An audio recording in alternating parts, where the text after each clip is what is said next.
You're listening to the DolphinsTalk.com podcast network.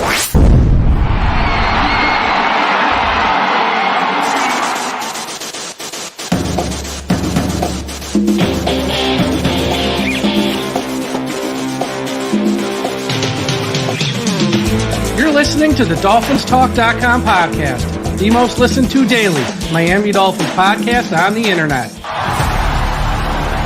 Come on, Dolphins fans. Time to fins up. All right, Miami! Miami's got the Dolphins, the greatest football team. We take the ball from goal to goal like no one's ever seen. We're in the air, we're on the ground, we're always in control. And when you say Miami, you're talking Super Bowl. 'Cause we're the Miami Dolphins. Miami Dolphins. Miami Dolphins number one. Miami Dolphins. Good evening, Miami Dolphins fans. How are you today? And thank you for listening to the DolphinsTalk.com podcast. This is our Dolphins Talk Draft Spectacular, as we are 24 hours away from the start of the 2024 NFL Draft. I am your host, Michael Leva, joined as always by Big E Ian Berger. Ian, are you ready for the draft? I'm so ready. It all starts tomorrow night. We get our new players. We get some more hope, and we find out how we're feeling about our current coaches and general managers and how the new players are going to fit. So it's almost, in NFL terms, it's almost like Christmas Eve, right? Because there's so much that we don't know. We're opening new presents tomorrow, Mike, and I think that's going to be really, really exciting.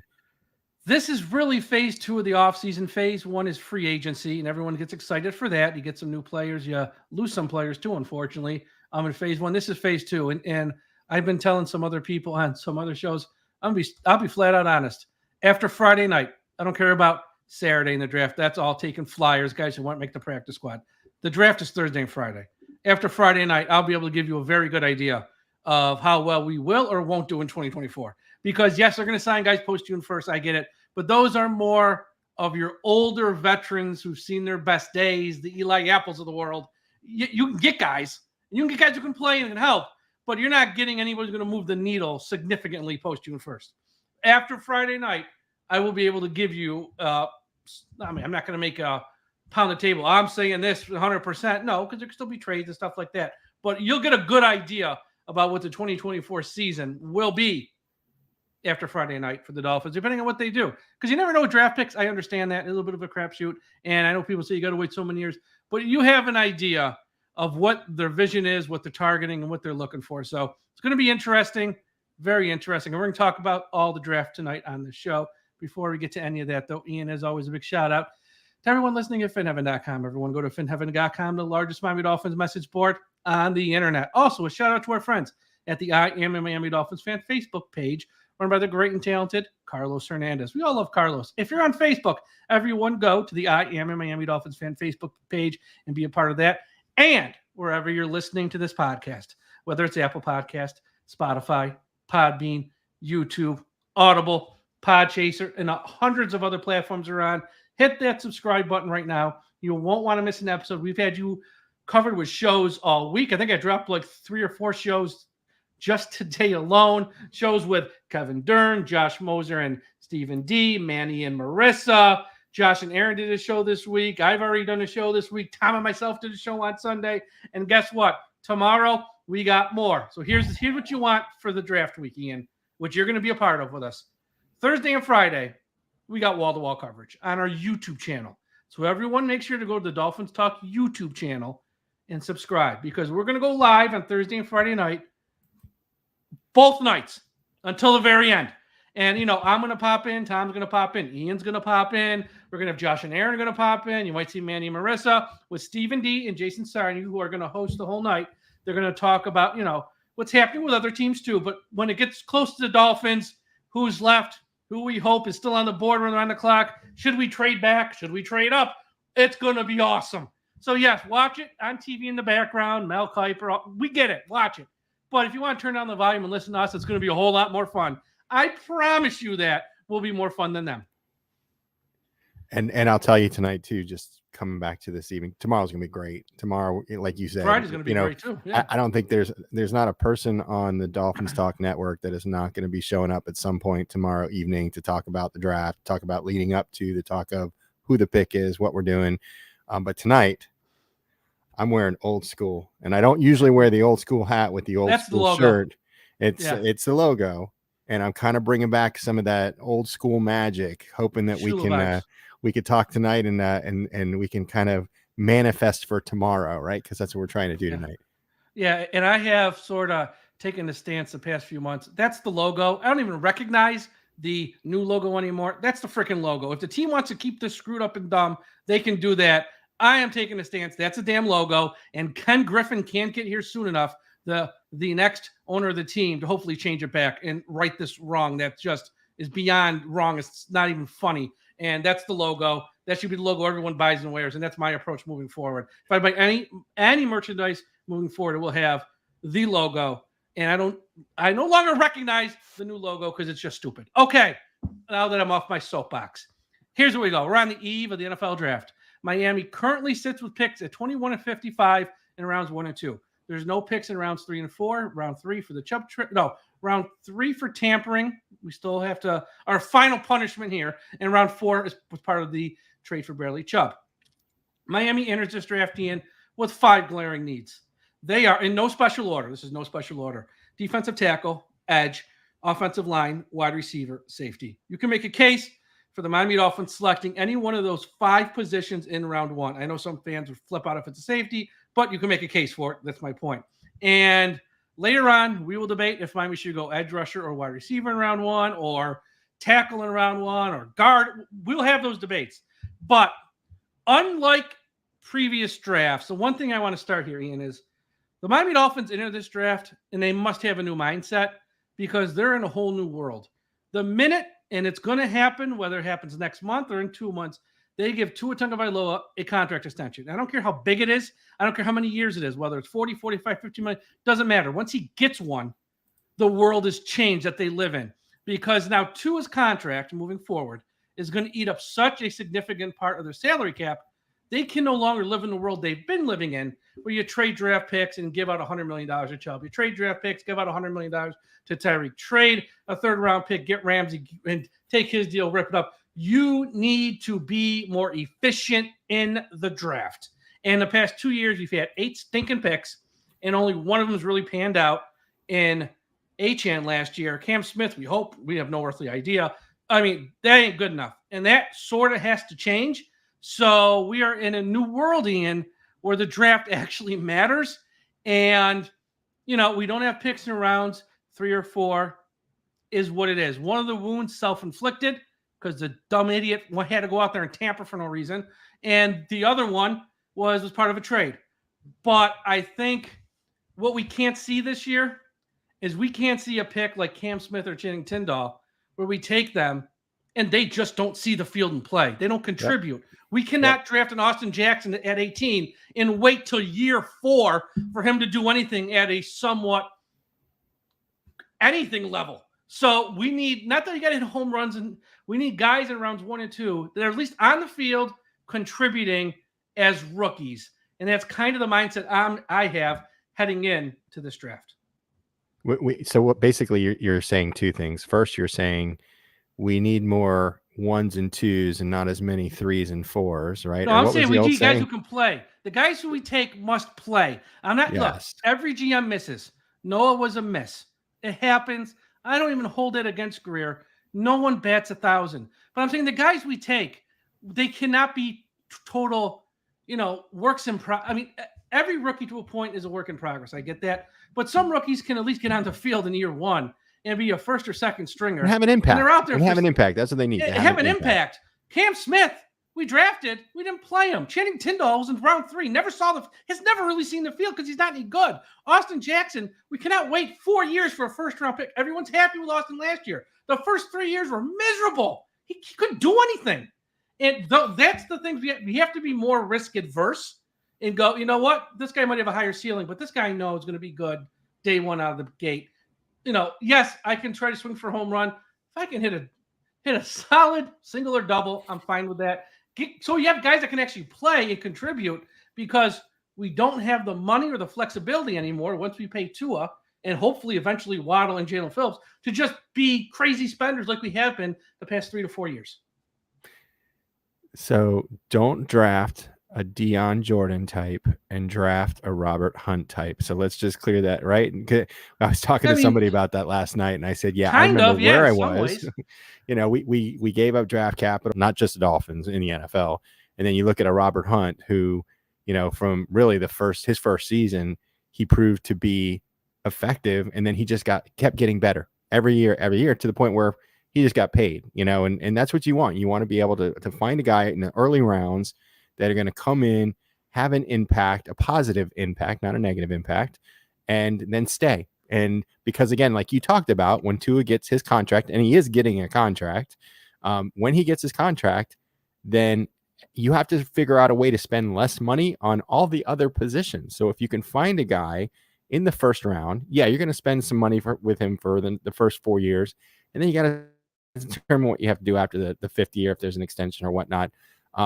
But it would be great to have somebody who's less expensive and has as much or more talent, potential, impact than some of these other guys that are probably more of your backup guys. That's it. Now, here, with all that said, though, Mike, if we had an opportunity to trade down a little bit, not a lot, just a little bit, if somebody's really antsy for that, for that player who's still on the board, and we can pick up a spot, maybe it's 23, 24, 25, pick up maybe another later round pick to add. This is, from what I understand, it's a deep draft for some of the offensive line positions. You've got some wide receivers that it's a deep draft with. So if you have that opportunity, I think you got to take it. Although we don't really see that too much with Grier as often. I think less often with Grier than maybe some of the other general managers out there. Yeah, he did it with the pick with Noah, but he already had 2 first-round picks by that point. So it's like, it's a little different because you're playing with house money almost when you're third. The other thing is, trading back is great in theory. And look, if it makes sense, it makes sense. Go for it and do it. I'm not against it. But if a player you love falls in your lap, the extra third-round pick ain't worth it. It's the most important thing is to come out with really good players, like really good players. And, sometimes not just fans, not just people in the media, but also general managers get caught up in the process. Like, oh my God, I'm going to trade back and get an extra third and a fourth.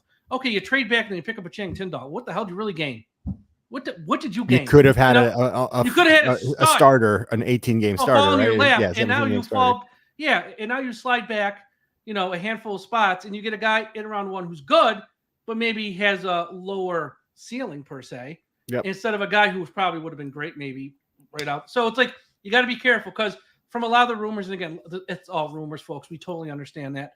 But if 5 quarterbacks or even 6 go in the top 20, like they're talking about, one of these really good offensive tackles, edge rushers, or defensive tackles has to fall in the lap of Miami. If you got 5 or 6 quarterbacks in the top 20, you got 3 wide receivers that we know of for sure are gone. 1 tight end we know for sure are gone. Just do simple math. Start adding that up. You get to like 12, and then you look, like, I would love any one of those 6 or 7. Well, there's only 5 picks. One of them has to fall to you. So it kind of depends what happens in the first 20, obviously. But if you're a fan of the Dolphins, root for a bunch of quarterbacks to go. Root for, obviously, the 1 tight end, he's going to go. We know that. Yep. Root for corners, because even though we don't want to be tempted for another corner in number 21. I did a show, the show I did last night with Dante Collinelli. It's never a bad idea to take a corner per se. It's not, but it's not a huge need this year for Miami. There's a case to be made, which I'm going to actually talk about, which I'll touch on real quick here. The one thing you can't say heading into tomorrow night is fans. Don't say, no way Miami will do that, because Chris Grier has proven he'll do anything. He will do whatever he wants. If you go into that tomorrow night or even on Friday saying there's no way Miami's going to do that, well, just remember, we had Byron Jones and Xavier Howard at the time, 2 of the top 5, 6 corners in the league. He still took Noah Igbenogany. Last year, we had Jalen Ramsey and Xavier Howard. His first pick in round 2, give me Cam Smith. So if you think that because he's, look, we're set in the secondary, hold my beer. Watch him go out there and take a corner in round 1 or 2. It wouldn't be like the craziest thing in the world, because what he's proven with some of his picks is, especially in the secondary, he's like a year ahead. Like, he drafted Noah thinking, okay, Xavier, he might leave, blah, blah, blah. I got to be a year ahead. He took Cam Smith with Howard and with Ramsey thinking Xavier's contract is going to be unattainable in the year from now. So he's always a year ahead. So don't think he won't, is what I'm saying. Don't say, oh, Miami would never draft a tight end in round 2. Watch him. It's like, just because he signed Jonnu Smith, you don't think he'll take another? So one thing Dolphins fans shouldn't do is say, no way Miami will do that. Because I think as fans, which leads to my next point, we have a vision of what we want to see happen. But much like last year with the offensive line, everyone was like, they have to take an offensive lineman. This is like a no-brainer. Chris Grier sat here, literally, this is like the 1-year anniversary, I think, saying, hey, you guys are more worried about the offensive line than we are. And he didn't really take one in the draft because he didn't have that many picks, and he wasn't taking one. So, and it goes to what we're going to see this weekend, Ian, which leads to our next topic. The short game versus the long game. And we're going to know about this 24 hours from now. Yep. This offseason, and it's my opinion, but it's also kind of fact. This hasn't been a good offseason for the Dolphins. They've lost a lot of young ascending players in Wilkins, Raekwon, Andrew Van Ginkel, Brandon Jones, and Elliott, and Robert Hunt. There's just 6 off the top of my head. And they've replaced them with older guys on 1-year deals in their 30s. Jordan Poyer turns like 33 this week or next week. Shaq Barrett's going to turn 32 in season. Kendall Fuller's just a guy, really. They haven't really signed anybody of significance. And this draft, we're going to know in the next 24 to 48 hours what Mike McDaniel and Chris Grier, how safe they feel in their jobs. Because if they go best player available, position be damned, like a corner, like in round 1, they're going to look at that and be like, we're going to be here for the future. And it might not be a need now, but it's going to be a need in a year or two. And I want our roster with the best players. I don't care what position they play. Or I listed those 5 major needs.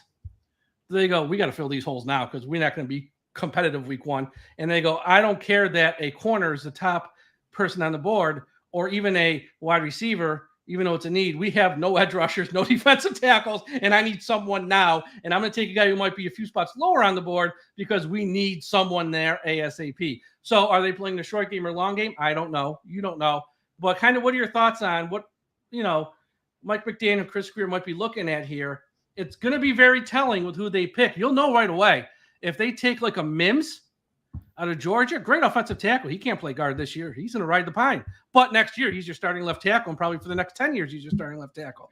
If they took a corner, so some thoughts like that. So my thinking is if we don't pick up a player for one of these needs, I'm going to be a little disappointed because here, we keep talking about windows, right? We keep talking about what type of window does this team have? Just like people were talking about, kind of the window might be closing for the Buffalo Bills since they lost Stephon Diggs, right? I think the same thing can be said about the Dolphins. They got another year, maybe 2 if you're stretching it, especially with the talents of Tyreek Hill, Teron Armstead, which pretty much I think he's already said this is going to be his last year, right? It's his last year here anyways. Right, exactly. Here, which I don't care. But he's been talking about retirement for the last 2 off seasons, so I think he's pretty much ready to retire. But you take those players off of the roster, you have to figure out who you're going to replace them with, and I think that's where you've got to say, all right, well, let's see if we can stack the roster this year again, because remember it was stacked last year until they got devastated with injuries. If you can stack it this year, we can make a run into the playoffs again, and we can win that playoff game that we've been coveting for so long. We can reward the fan base who's spending more money now on their season tickets and, who show up to the games if it's in Miami or somewhere else. So that's what I'm looking for. I'm not looking for a cornerback pick at number 21. I'll be honest with you. I'll probably be a little deflated, not to use a Tom Brady, a saying, but I'll feel a little deflated if the Dolphins take a cornerback. I want to see one of the lines, offensive line, defensive edge rusher, or a wide receiver. Because again, Tyreek's going to be gone, but we don't have a clear-cut number 3. Braxton Berrios is not number 3. No, exactly. So we need that person that's going to be a big body wide receiver that we're kind of missing right now, because we have the speed. Waddle's fast. Tyreek is super fast as well. But we don't have that big body that you can throw to, and they can make that big contested catch and hold on to the ball after they get that big hit. So those are the 3 areas that I'm really looking for: offensive line, defensive, and there's definitely still needs in the linebacker side. There's still needs on really it's safety's a big need. More and so safety too. Yeah, safety as well. Need. Yep. Because Javon Holland, he's going to be, I think they already said he's going to be put on his 5th year option. He doesn't have a right? 5th year. He doesn't have 5th year. I was thinking of somebody else. This is his final year unless they pay him. Jordan Poyer, this is probably his last year in the NFL, honestly. Right. So you're going to have a hole there possibly next year unless you pay up, or 2 holes unless you pay up. And I don't know if that's going to be the case. So I think the Dolphins are going to be looking to fill some holes. I don't think they're going to go best player available. I think they're going to go, what does their roster need? And then they're going to look at who's the best player available for our roster needs at this time. That's kind of the angle I think that they're going to go in. That's the angle I hope they go. But so here's one that's less clear cut. If they took a tight end in round 2, you wouldn't be happy. If they took the tight end from Texas, not a wide receiver, he's a tight end. So he's going to start the year behind Smith and Smythe. He's a 3rd string tight end this year. Next year, he's probably number 2, but this year he's a 3rd string tight end. I'd probably be a little miffed about that as well. And the reason why I say that is in Mike McDaniel's offensive scheme, the tight end is not your primary receiver. It's going to be more of a blocker. So why not spend that pick on an offensive lineman to help with the rotation, get an athletic offensive lineman to be able to move around? I know, this draft again is deep in centers from what I've seen, so let's find a center that's going to be athletic, is going to be able to pull out. So I don't want to see a tight end in the first 2 rounds either, unless that top tight end falls, which we all know is not going to happen. Yeah, exactly. That's a different story. That's different. He's special. He's like a unicorn. Correct. If they can somehow land him, no one's going to complain. Correct. Because that dude is he's like Travis Kelce 2.0. I mean, he is that good. So yeah, I'm kind of with you. Funny enough, today, and I have the clip. It's only 20 seconds. I might as well play it. I was asked to join the Stadium channel. For those of you who don't know, check out the Stadium channel. They did a mock draft. They asked me to join as the Miami Dolphins representative, make the pick. So I'm going in at pick 21, hoping, this is my logic, E. Tell me what you think. I'm hoping someone on defense, like Verse or Latu's there, or Murphy or Newton. Let's get someone to replace Wilkins. Let's get someone up there. If not, maybe get an edge rusher, because we know Chubb is, peaking to miss at least half the year. Yep. Jalen Phillips, we don't know when he's coming back. Yeah, you don't know when he's coming back. So I'm looking. Let's get one of those guys. Well, in this draft, they're all gone. So I got to pivot on the fly. So I'm like, but if they're all gone, that means once again other people had to fall. So here's what I did when I was on the clock. So I think the Miami Dolphins here are in a good spot with how this all worked out, and they will take J.C. Latham, the offensive tackle from Alabama. I'm a little surprised he's still here, but I think all fans of the Miami Dolphins will be very happy to have Latham, who 1 year can play right guard, and then after this year, he and Austin Jackson can sort of figure out who's going to be the left tackle, who's going to be the right tackle moving forward, much like what happened with Laramie Tunsil back in 2016 when he fell to Miami.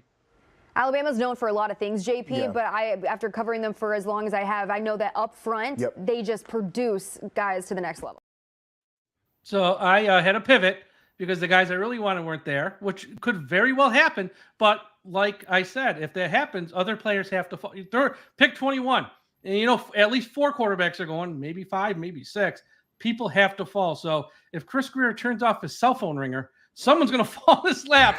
That's a very good player. Maybe it's not the guys at the top of his list, but someone like Latham would come into Miami and be an absolute mauler, add that physicality we need this year at right guard. And then next year, like I said, figure it out. Who's going to left tackle, who's going to right, figure it out. And that's your offensive line. So something like that could happen, which I think a lot of Dolphins fans would be okay with. If that happened, I don't think any Dolphins fan would be upset. So, yeah, it's going to be interesting. This is I am more interested.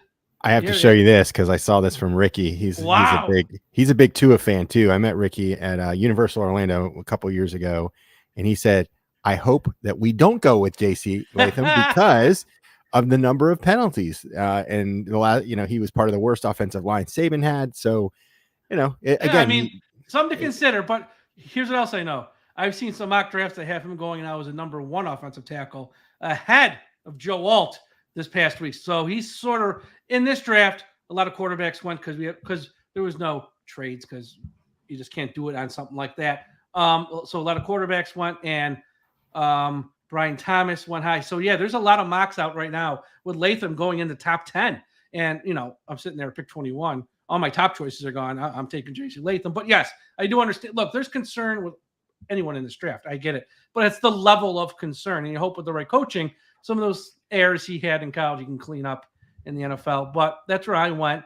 And it's going to be interesting. So like I said, yes, you want to see guys that you think are going to be good picked by your team. But I'm also concerned about short game, long game thing. To me, that's the real telltale sign of where this organization is going, not just this season, but beyond.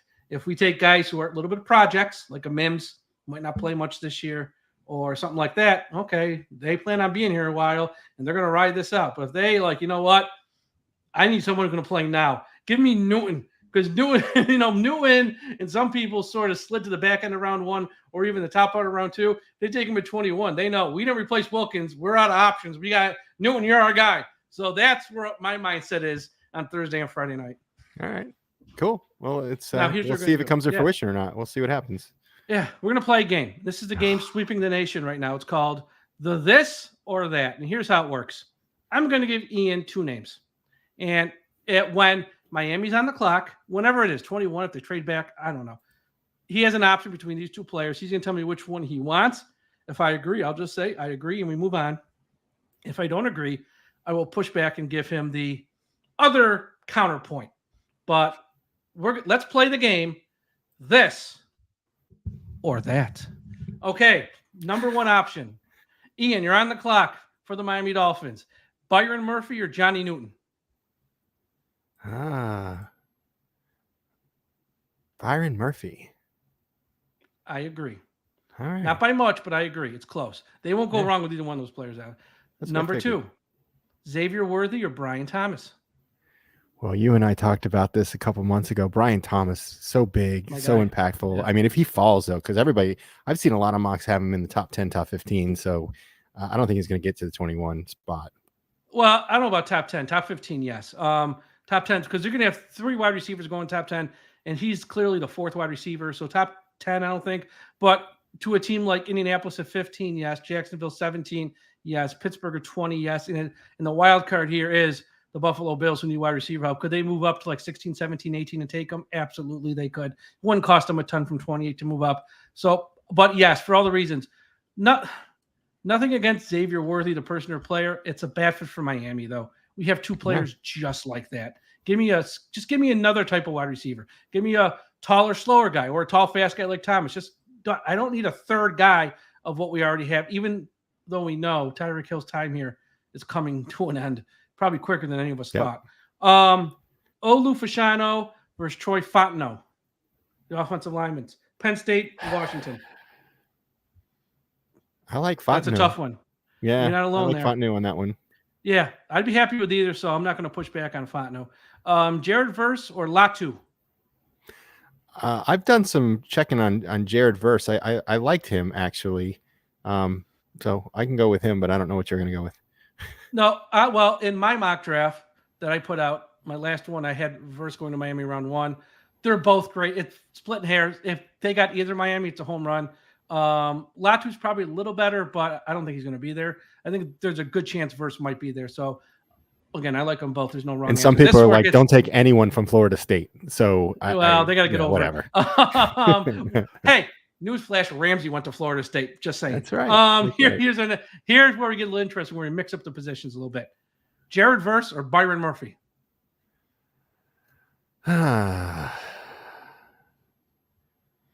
One's going to replace Wilkins ASAP. Yeah. One's that edge rusher you need because probably Chubby ain't going to be here next year this time. I think you go edge, and I think because we have such a weakness at edge right now, you have to go edge. I agree. Although I see Duke and JM both said Murphy.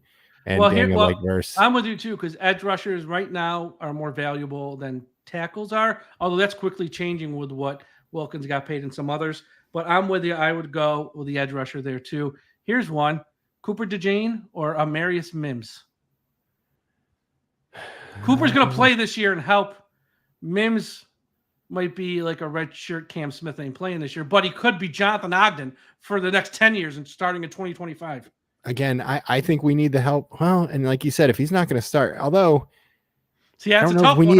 Yeah, because I don't know if we need a safety right now. Like I just don't feel that we really need that. Because here's why: Anthony Weaver supposedly is going to run a lot of 3 safety sets, and Cooper DeJean is a corner hybrid safety. He's really only a safety when they run a nickel, which is when you have your third safety out there. So, and what we're going to supposedly run, Cooper DeJean is a good fit, and that's why the guys I have been listening to over the past month, I always say, nobody's an expert on all these players, especially the ones online. They're lying to you. But listen to smart people. Sirius XM NFL Radio, Pat Kerwin, Jim Miller, they do this. They follow this stuff year round. They have mocked Cooper DeJean to Miami the past 6 or 8 weeks because they feel with what Weaver's going to run, Miami only has 2 safety and one's old. So they need a third safety. And someone like him might be invaluable this year. You look at him as a third safety, but they're going to be in nickel a lot. So he'll be on the field a lot. So that's their logic. But you're right.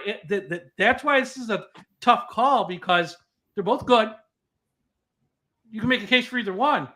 But you only got 1 pick in 10 minutes, so come on, Ian. And here's what I'm going to say too. And I know you and I had talked about this before, that you're going to spend between 45, 55 million a year on Tua, and you really need to make sure that he's protected as possible. Yeah, that's another because factor. We can't afford for him to get hurt, and if you don't invest in that offensive line, look what happened to Cincinnati with Joe Burrow behind that offensive line that he had. So you want to invest in someone like a Tua, then you've got to also make investments around him. That's all. So then you're taking Mims? Yeah. Okay. Yeah, I mean, there's no wrong answer to any of this stuff, but no, I agree with you. That's why I said sort of just now, it's kind of like the short-term game versus a long-term game, the approach they take, we'll know by who they pick, what their approach is, and it's going to be very interesting to see the fallout from that. We'll do a couple more. Jackson Powers Johnson or Graham Barton? I don't want either. So I can care less. Yeah, but at 21, I'm wondering if that's the right spot for them. That might be a little early, but you still need a center. Trade back. That's the thing. They trade back. There you go. Then they're each on the clock. Yes. Which one are you taking? Who are you taking? I'd take Graham Barton. Again, either one. I don't think you do wrong with either of them. I want nothing to do with the Oregon kid. Here's why. I think Graham Barton can help you at guard, center, and a little offensive tackle, maybe. Powers Johnson is pretty much just a center, and he's got snapping issues, they're not drastically snapping. We just lived through Connor Williams and Liam Eichenberg. Do I want to add a third center who has concerns about snapping? Not really. And plus, then it makes the signing of Aaron Brewer very little sense because he's not someone you're going to move to guard. So now you're going to draft a center in round 1 and move him to guard. It just makes no sense. Give me Barton at that point because at least he can play. Yep. I mean, I just want nothing to do with the Oregon kid. It just seems like a headache to me. The thing with Barton that I love is that he's so athletic. When we looked at Connor before he got injured in that spot, I mean, he was just moving all over the field, and that's what you need. And Graham he's that kind of kid. He moves around. He's explosive. He's a huge space blocker. So it's good. I would pick him. Yeah. I mean, I got a few more, but I think we get the game here. Yeah. And it'll be interesting to see what they do. And I see someone in our chat asking about late round guys. Look, when you get to Saturday, it is throwing darts, man. You're drafting traits. You're drafting guys with good length, good arm size, who run a good 40. And coaching abilities and building in the strengths. Exactly. Yeah. Guys you can hopefully coach up to maybe be a second string or third stringer year 1, but maybe in a year from now, they're really a second stringer. That's what you're drafting on Saturday. This draft is Thursday, Friday, where you're getting guys who can make impacts this year. Now, look, if you get a guy on a Saturday, it's been done before. It's just the cherry on top of the sundae, really. To say, I took him around 5 because if you knew he'd be good, you wouldn't have waited around 5. You would have took him around 2, 3, or 4 if you knew that guy was going to be. It's a lot of luck involved. It's a lot of. So I have to mention Shorts because he's played me basketball 3 times in the last week, and he fouls me like 10 times every single game that we play. Hard fouls or soft fouls? Hard fouls? Well, stuff where I can walk away, no blood, Okay. but it is what it is. Yeah. Look, and Steve there in our thing, we're not going to be broken hearts when they trade. If they trade down and it makes sense, It's got to make sense. Who doesn't want more picks?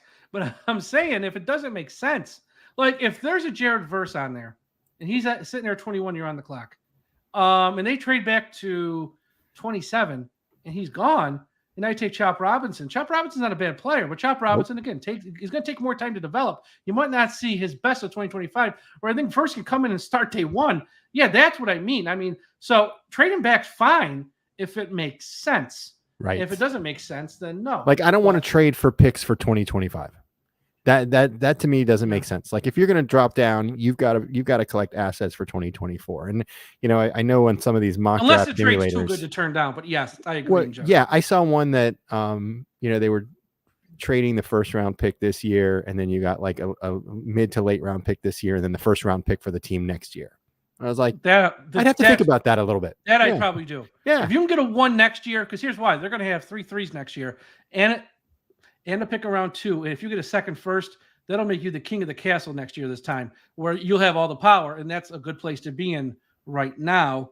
Kind of like where the Vikings are. They have a little bit of power right now with those 2 picks in round 1s to move up and get someone. So that's a good spot. But again, so if you're telling me I got to move from like 21 to 33, which is the first pick around 2, and I'm gonna get a first next year and maybe a second and get, say I got 33, pick around 3 and a first next year, I'd probably make that trade because that's too good. But if I'm gonna go from 21 to 29 and just pick up a 4th, I tell them to go screw. That ain't worth it for me. Yeah. Because a 4th round pick again is like Channing Tindall. Or Solomon Kinley. That's like round 4 picks typically. So yeah, there's a difference. I'm not against trading down as long as it makes sense. Okay, before we get to some more stuff, Ian, in case you haven't heard, the Jaylen Waddle Youth Football Camp, it's a place to be this summer. Join the Miami Dolphins star on June 22nd in Fort Lauderdale for skill building, fun, and memories that'll last a lifetime. Visit JaylenWaddleCamp.com and register while spots are still available. Each camper will receive a limited edition t-shirt, a souvenir autograph, and a team photo with Jaylen. Check out JaylenWaddleCamp.com to learn more. That's JaylenWaddleCamp.com. See you on the field. This is open to boys and girls, grades 1 through 8. All right, it's that time in the show where we play everyone's favorite game. That's right, back-to-back games, baby. It's draft. It's our draft spectacular. Since the NFL draft is going to be taking place in Detroit, Michigan, it is Florida man versus Michigan guy. And we are going to, I found 2 doozies, Ian. So here's, for those of you who might be new and not Versed up to date in with this what we game. do. Yeah, versed in this game. That's a nice way to say it. I read 2 stories. We always hear about those crazy Florida man stories, and our team is from Florida. But let's be honest, every state's got their cuckoo for Cocoa Puffs people. So I read 2 stories to Ian. One happened in the state of Florida, one happened in the state of Michigan, and Ian has to guess which one's which. You can help in the chat. No Googling, folks. We play for pride, not prize. It's just for fun. It ain't that important at the end of the day. So, story number 1. A man was found passed out behind the wheel of his truck in the middle of a turn lane before he decided to break out into a song. The video shows deputies approach the vehicle, banging on the window because the driver was unresponsive in the driver's seat. When the man woke up, he began to sing along to the radio and showed signs of impairedness. Deputies ordered him out of the truck and asked him how much had he had to drink that night. The man responded, "Not enough." And that was his answers to the authorities. And then, of course, he was sent to the slammer. That's story number 1. Story number 2. And I'm reading this one straight out of the newspaper. A crime ripe for puns took place a couple weeks ago. It started with a verbal tongue lashing and ended with the perpetrator, a 56-year-old man, licking the face of his girlfriend's 27-year-old son. Licked him from his chin to his nose, the police chief told a local reporter when questioned about the incidents. Write a song about it and you might get the title Tongue Fu Fighting. The whole thing started over what the police chief said was a very silly, a very silly reason to have a confrontation. What that reason might be? Storage space. The police chief told the local TV station that the homeowner's son and the boyfriend have had conflicts in the past. The 27-year-old thinks the older man should be charged with simple assault and battery. Police are still investigating at this time.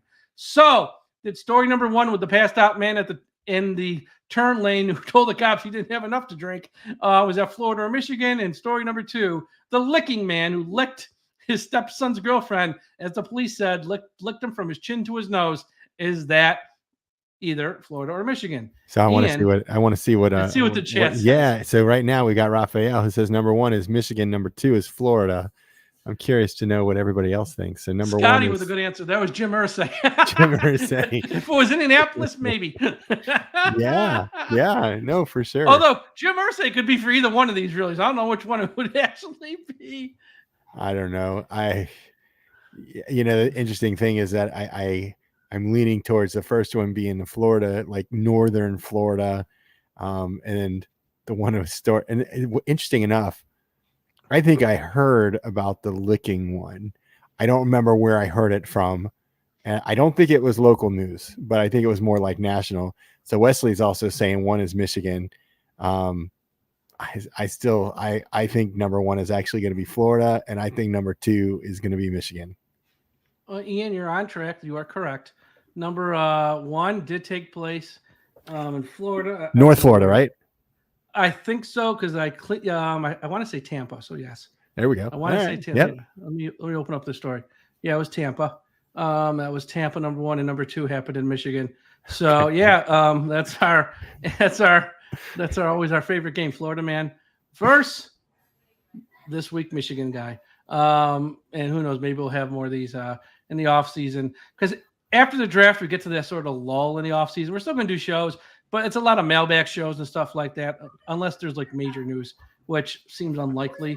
But yeah, we'll be here in the offseason for sure, just not every week, obviously. But yeah, Florida. So I'm going to close out today's show.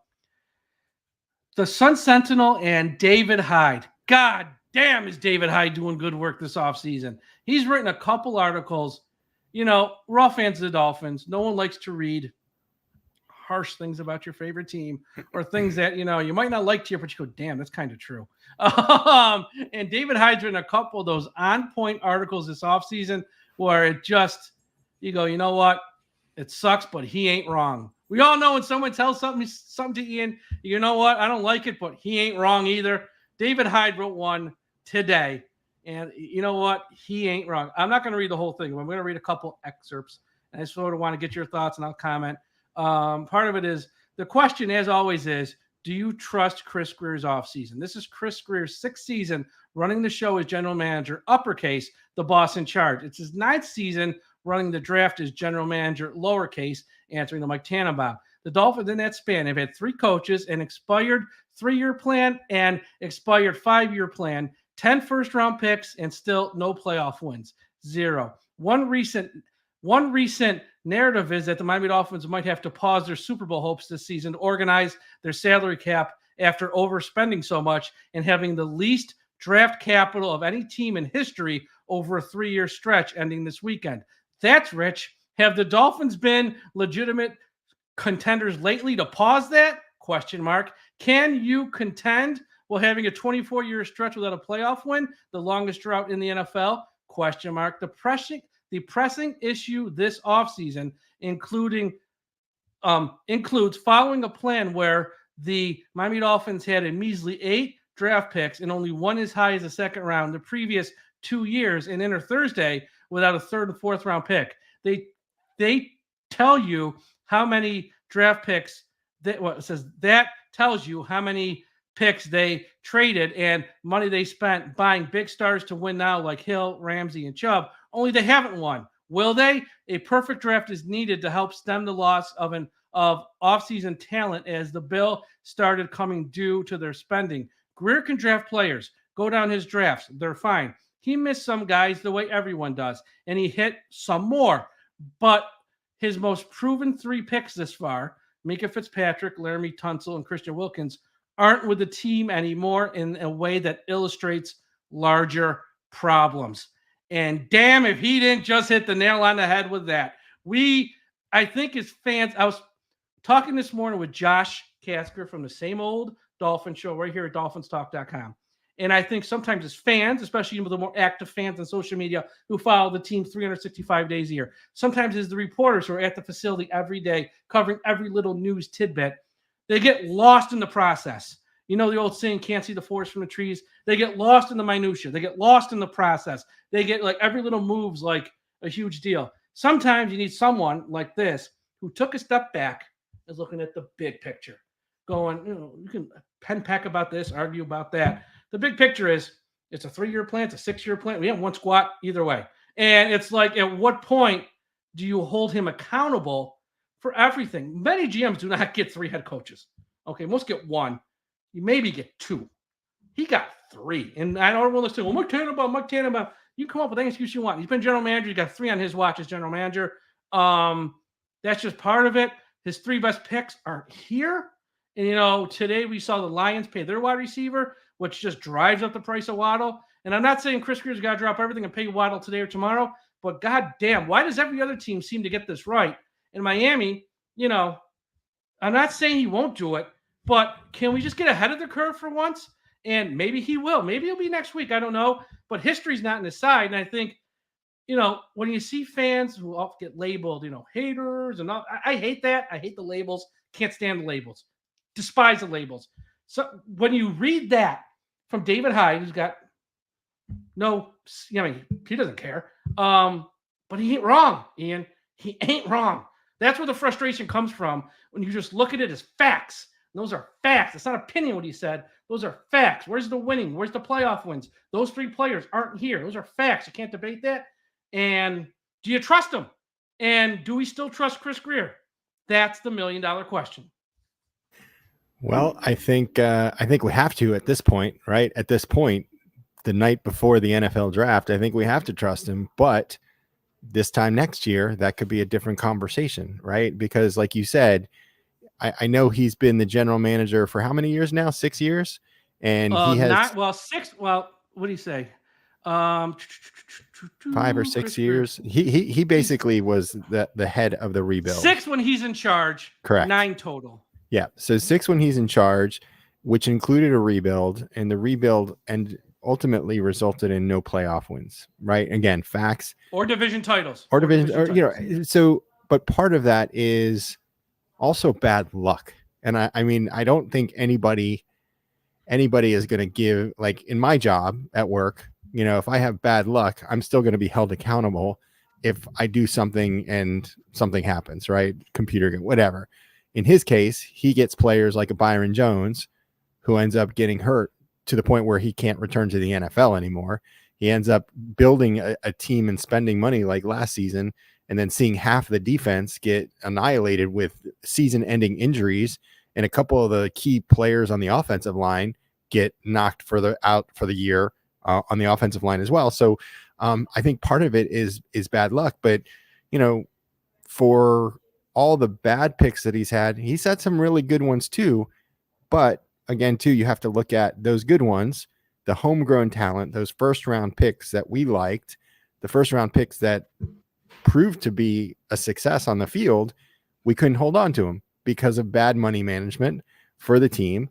And you do have to kind of look to him, and again, I think he's found some very talented players, even like an Andrew Van Ginkel, who a lot of people didn't think was going to happen or was going to be successful, right? Because he was later in the draft. Devon Achane, I don't think anybody expected.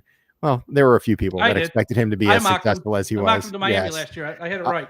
But who knew that he was going to be running for as many yards as he had, right? So I think you've got to give the good with the bad, but I think that time is coming up to where you've got to say, you got to hold somebody besides the head coach accountable for what's happening on the football field. And you look at the talent, you look at the money situation, and that all points to Chris Grier. And again, like I said, we're not going to find out tonight. We're not going to find out tomorrow. It's going to be this time next year. Did the Miami Dolphins make it to the playoffs? Did they win playoff games? And again, 6 years into the rebuild, we've had 3 winning seasons back to back to back. We've made it to the playoffs, 2 of those 3 years, right? So, we're heading in the right direction, but we need to take that next jump. That's the big thing right now. We can't just stay at making the playoffs. It's not going to be good enough anymore. No, and he's not judged on just making the playoffs. He's judged on results, and we haven't had results. Yes, there's progress. Progress is not results. Those are two different things. And when you talk about the bad luck, yes and no. When you whiff on Austin Jackson, who's going to be your left tackle of the future, and then, Hunt, yes, he got paid as a guard. When they took him at the top of round 2, that was to be the right tackle of the future. Well, they put him at right tackle. He failed. Austin Jackson took to year 4 before he did anything, and he had to be moved from left tackle to left guard to right tackle. The third position finally hit. You have to go out and overpay an injury-prone Teron Armstead. That's not bad luck. You know what you're signing up for because you but you didn't have successful picks with Austin Jackson and Hunt as your tackles. That was your original vision. You paid for an injury-prone player. You traded for Chubb. Chubb, prior to coming to Miami, had more injuries on his foot, ankle, ACL than any human alive. And bad luck last year, because the head coach left him on the field for no reason. But trading for him, the risk involved. Achane last year in round 3. The reason he's there in round 3, he's not gone to rounds 1 or 2, because he's undersized. You take an undersized guy and you give him the workload you're going to give him. He got hurt 4 times last year, starting in training camp. And then he played a few games, then he gets hurt. Then he's on IR, comes back for a week, gets hurt. It's like he kept getting. So part of it is his decisions. It's not all bad luck. Yes, Jaylen Phillips, bad luck. It happens. Xavier Howard gets old, gets a little bit hurt, bad luck. But some of it is not bad luck. It's like you kind of know what you're signing up for. You're signing a deal with the devil. Those 8 games I'm going to get from Armstead are going to be effing awesome. But the other 9, when he might not play or less 100%, that's going to be a rocky road. And you're paying him like a top whatever left tackle.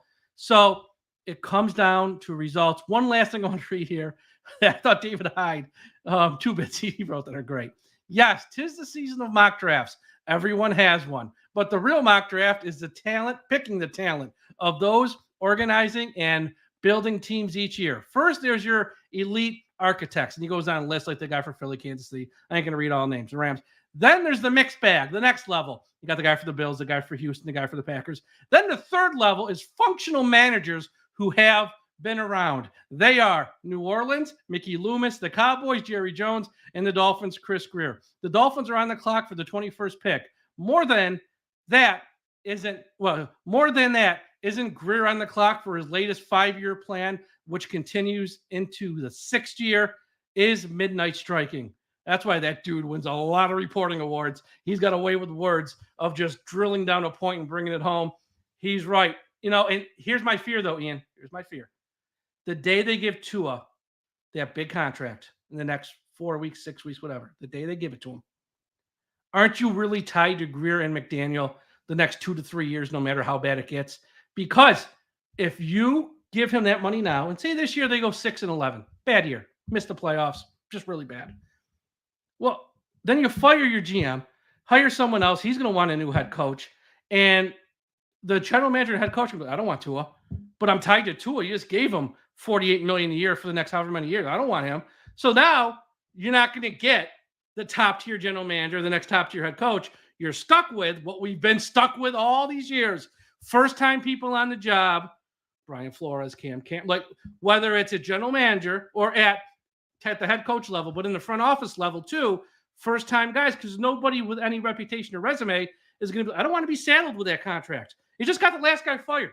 What do I want? So if we pay Tua, I don't care how bad this year goes. Grier ain't going nowhere, and probably the head coach ain't going nowhere. And that's the conundrum the man he's in. He better win, at least be competitive this year, win 10 or 11 games, be somewhere. But that's a great article from David Hyde. Everyone go check it out, the Sunset Zone. I just gave you a few excerpts. There's more. And he really, it's one of those things where it's like, don't want to hear bad things about my team, but damn, he ain't wrong. We only hear from Dave Hyde when there's something bad with the Miami Dolphins. I don't know about that, I never see much good stuff coming out of his mouth. What's good have been talked about for 24 years, E? Let's call again, 3 winning seasons in a row. We've hit the last 2 playoffs. I like Scotty. I like his thinking. How is progress, not results? It's not results. But at 31 other teams every year have to go back to the drawing board and say, how can we win the Super Bowl, right? No. And we got to get over that next hump. This is a season they have to do it. They can't take a step back. I think we've all kind of talked about that. So here's how progress is not results. You're 8-3, you're 9-3, and you collapse. And 1 year you're the 7th seed, the 1 year the 6th seed. Here's how progress is not results. The Houston Texans, in the time you've been in this 5-year plan, tore it down, won a playoff game, tore it down, built it back up, won a playoff game, a home playoff game, and they won a division. So that's how progress is not results. I understand. Again, I get it.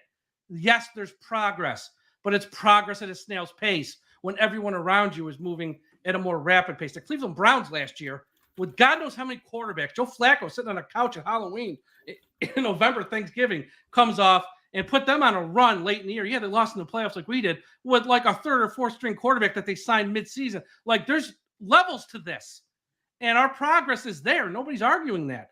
But it's a damn slow progress. At this point, we're all going to be dead by the time we get there with Grier. And we got to – so this is why results matter. Guys don't get fired for lack of progress. They get fired for lack of results. And that's why this draft is so interesting. What does he do? If the guys he loves aren't there, does he go, you know what? I'm going to be here a few more years. Let me get guys who are going to set us up down the road like a Mims in round 1. Might not play much this year, but goddamn, he's going to be good in 2025. Or stuff like that. That tight end from Texas around 2, who everyone thinks Miami's looking at, might not play much this year, but damn, that's going to be interesting. We'll see what he does. We don't know. That's what makes the draft so much fun.